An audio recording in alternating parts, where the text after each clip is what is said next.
Afghanistan cricket board ने वो example set कर दी है जो शायद पाकिस्तान क्रिकेट बोर्ड को करनी चाहिए।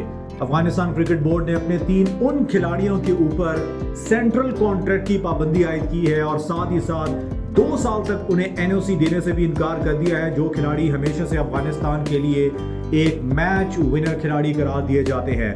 इन 3 खिलाड़ियों में सबसे पहले आते हैं नवीनुल हक, उसके बाद मुजीबुर रहमान और इसके अलावा फजल हक फारूकी।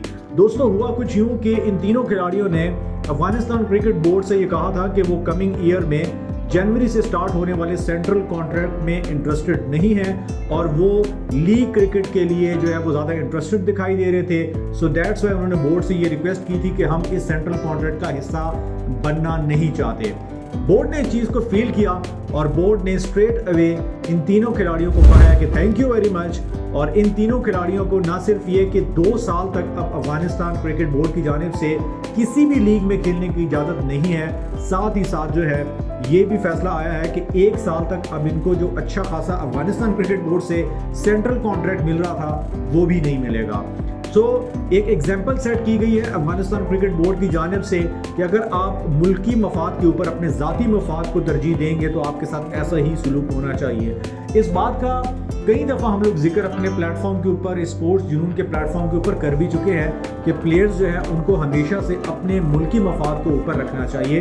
पैसा आपके पास फिर भी आ जाएगा। हमारे सामने मिचेल स्टार्क की एक सबसे बड़ी एग्जाम्पल है कि जिन्होंने टेस्ट क्रिकेट को तरजीह दी, जिन्होंने अपने मुल्की मफाद को तरजीह दी, वो बड़े बड़े पैसों की भरमार जो है उनके ऊपर हो रही थी लीग्स की तरफ से, लेकिन उन्होंने किसी लीग में इंटरेस्ट शो नहीं किया और उसका फ़ायदा क्या हुआ कि देखिए उन्होंने अपने मुल्क को बड़े बड़े इवेंट्स तो जितवाए, लेकिन साथ ही साथ अब आईपीएल में जो उनकी बोली लगी तो ना बोर्ड को कोई इतराज़ हुआ, ना किसी और को कुछ इतराज़ हुआ और वो सबसे महंगे तरीन खिलाड़ी के तौर पर भी हमारे सामने नजर आए हैं। सो ये होता है, ये पे बैक होता है जब आपकी नीयत साफ होती है। लेकिन आई डोंट नो कि अफगानिस्तान के क्रिकेटर्स ने ऐसे डिसीजंस क्यों लिए।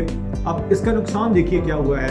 नवीनुल हक जो कि हर तकरीबन लीग में हमें दिखाई देते हैं, रिसेंटली भी अभी वो किसी लीग में खेल रहे हैं, साथ ही साथ मुजीबुर रहमान आपको पता है बिग बैश लीग में भी खेल रहे हैं, और इसके अलावा आगे कमिंग केकेआर आईपीएल का जो अभी एडिशन आएगा 2024 में, उसमें कलकत्ता नाइट राइडर की जानिब से तकरीबन $2 लाख में उनकी जो है वो बोली लगी थी और वो फरोख्त हुए थे, तो वो कॉन्ट्रैक्ट भी उनका गया। इसी तरीके से मुजीबुर रहमान की जो नवीनुल हक है उनकी बात कर ली जाए तो वो भी लखनऊ सुपर जायंट्स की जानिब से पिछला एडिशन भी खेले थे और इस दफ़ा भी उनको बरकरार रखा गया था, लेकिन उनका भी सेंट्रल कॉन्ट्रैक्ट उनका भी कॉन्ट्रैक्ट ख़त्म हुआ। और साथ साथ फजल हक फारूकी जिनको सनराइजर्स हैदराबाद की टीम जो है उनकी जानिब से उन्होंने खेलना था, तो उनका भी कॉन्ट्रैक्ट गया। सो लालच बुरी बला है और लालच का ही ये नतीजा है। इस न्यूज़ के बारे में आप क्या कहते हैं? क्या ये सही डिसीजन है अफगानिस्तान क्रिकेट बोर्ड की जानिब से, और क्या ये खिलाड़ी आगे चलकर रिटायरमेंट लेंगे?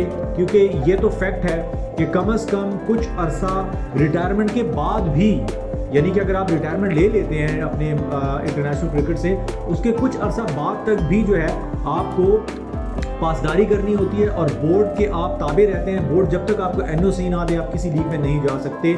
लेकिन चूंकि ये सारे जो है एक्टिव प्लेयर थे और एक्टिव प्लेयर के ऊपर तो वैसे एनओसी के जो कानून है वो लागू होता है, सो दैट्स वाई एक बहुत बड़ा एक सेटबैक है अफगानिस्तान की क्रिकेट के लिए। अब आगे चलकर अगर कोई आपस में मुफाहमत होती है, बातचीत होती है और ये मसला हल होता है सो हो जाए, लेकिन तीनों खिलाड़ियों के लिए बड़ी मुश्किलात हैं। हमारे चैनल स्पोर्ट्स यूनिट को सब्सक्राइब कीजिए, कमेंट्स में अपनी कीमती राय का इजहार कीजिए, अपना ख्याल रखिए। अल्लाह हाफिज़।